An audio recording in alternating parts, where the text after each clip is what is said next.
Chapter 4. They hadn't locked the kitchen window. It slid open with just a couple of squeaks. When I was inside the Amos's house, crouched down like a cat burglar, quick as a rabbit, I looked under the table to see if they'd moved my suitcase. It was still there. I got a whole lot calmer when I picked it up, and it was the right weight. I didn't think they'd taken anything out of it. I couldn't be sure until I looked inside, but I could do that later. I took in a deep breath and looked over at the icebox to see if the shotgun was still there. I let all the air out in a big puff when I saw it. Shucks. You'd think that with the Amoses being so doggone mean, they'd worry about leaving a big old gun like that out in the open.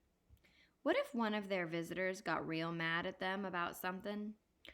I unlocked the back door and set my suitcase on the first step of the porch so I could make a quick getaway after I was through paying these Amoses back. I opened the screen door real quiet and went back into the house. Fair is fair. The Amoses deserved what they were going to get. I can't all the way blame Todd for giving me trouble, though.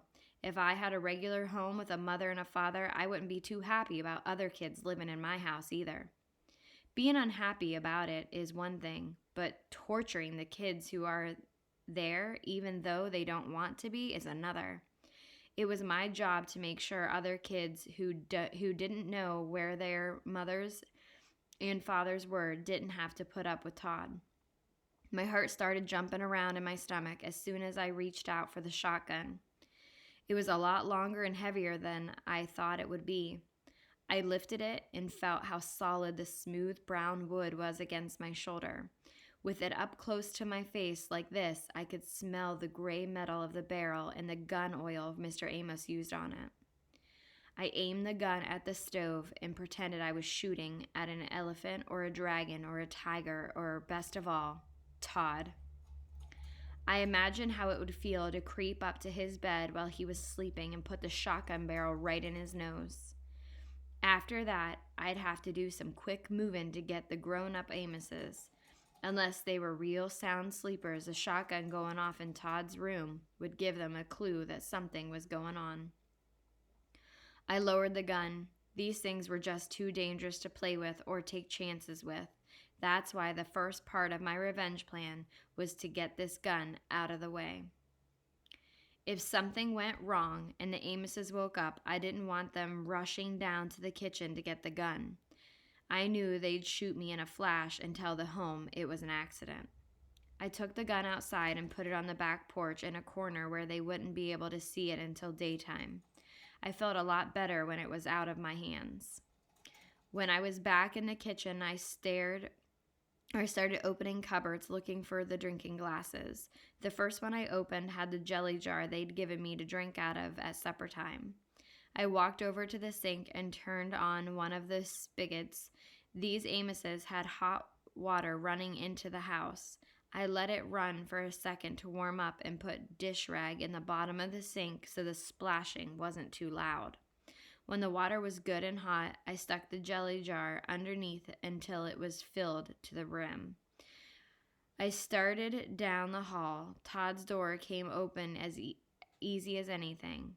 I tiptoed over to his bed. He was deep asleep and his hands were crossed on his chest like he was ready for the graveyard. I dipped my middle finger in the water. It felt like the perfect temperature.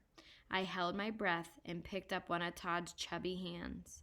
One of the older boys at the home told me if you dipped someone's hand in warm glass of water while they were sleeping, they don't have any choice but to pee the bed.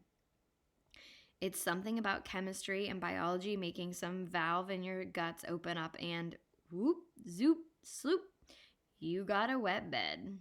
I started to dip Todd's fingers in the water, but I couldn't dip more than 2 fingers at a time. Todd's bed stayed as dry as the desert. I tried holding Todd's hand flat and pouring water over it, but he still didn't wet the bed.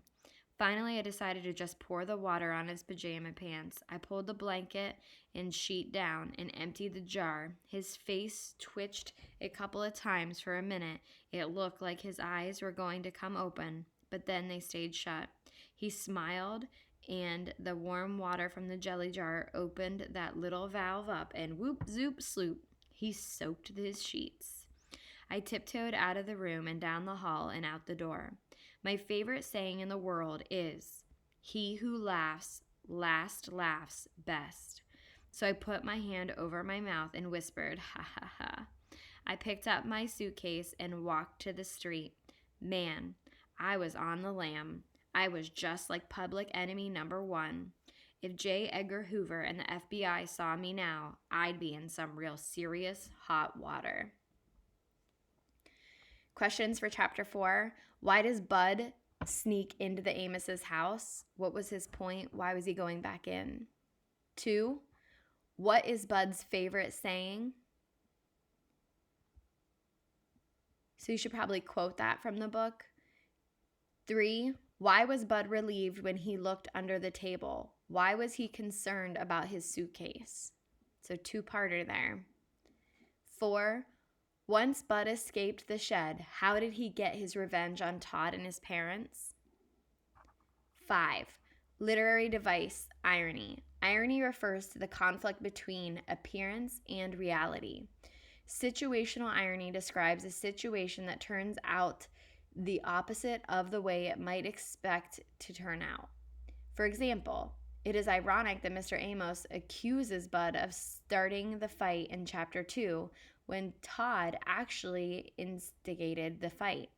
How was Bud's revenge on Todd ironic? Hint. What did Todd accuse Bud of being in Chapter 2? So the excuse he gave his mom was that Todd was a bedwetter. So how is that kind of ironic with what Bud decided to do as his revenge? And number 6, how do you think Bud feels as he leaves Amos's house with his suitcase? Provide evidence from the text to support your answer. So how do you think he feels when he finally leaves there and knows he doesn't have to go back? And what evidence at the end of the chapter gave you that conclusion? So make sure you're quoting evidence from the text. Those are the things you're going to be looking for.